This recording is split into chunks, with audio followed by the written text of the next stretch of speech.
کہ مسلمان کو خاص طور پر رمضان کے مبارک مقدس مہینے میں زیادہ سے زیادہ قرآن اللہ کی کتاب کی تلاوت کرنی چاہیے۔ اس مہینے سے اس کتاب کو خاص تعلق ہے۔ سال کے 12 مہینے میں اسی مقدس اور مبارک مہینے کو اللہ نے قرآن کے اتارنے کے لیے منتخب فرمایا ہے۔ یہ بات آئی تھی کہ جتنا بھی قرآن پڑھنا ممکن ہے زیادہ سے زیادہ قرآن کی تلاوت کرنی چاہیے۔ ایسے لوگ تھے جو دن اور رات قرآن کی تلاوت کیا کرتے تھے۔ خود نبی کریم علیہ الصلاۃ والسلام قرآن کی تلاوت 12 مہینے فرماتے تھے، لیکن رمضان آتا تھا تو کمر کو کس لیتے تھے اور قرآن کی تلاوت اور دنوں کے مقابلے میں زیادہ کیا کرتے تھے۔ یہ بھی آیا تھا، میں نے کہا تھا کہ جس کو قرآن پڑھنا آتا ہے، حافظ قرآن ہے، اور اللہ نے اس کو اس نعمت سے نوازا ہے،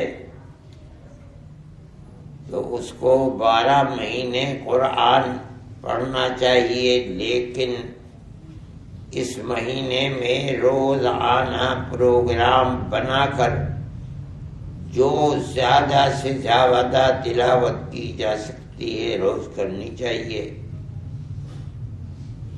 لیکن حافظ نہیں ہے، پڑھنا جانتا ہے، تو اس کو زیادہ سے زیادہ دیکھ کر قرآن پڑھنا چاہیے،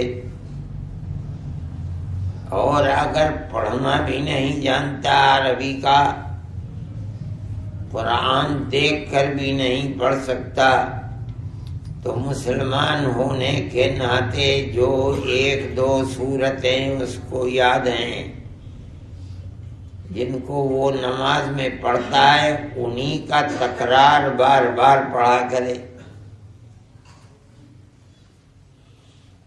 ایسے بھی دنیا میں لوگ ہیں کہ جن کے پاس کچھ بھی نہیں ہے، کلمہ بھی نہیں جانتے، وہ قرآن کہاں سے پڑھیں گے؟ ایک سورت بھی ان کو قرآن کی نہیں آتی۔ تو ان لوگوں کے لیے یہی ہے کہ وہ زیادہ سے زیادہ اللہ کا ذکر کریں۔ ذکر کے معنی عربی میں ہیں یاد کرنے کے، اللہ کو یاد کریں، اور زبان سے کچھ نہیں کہہ سکتے، صرف اللہ اللہ اللہ اللہ کریں۔ لیکن رمضان کے رات اور دن کو اللہ کے ذکر سے خالی نہ رکھیں۔ یہ رات اور دن اور ان کی ہر گھڑی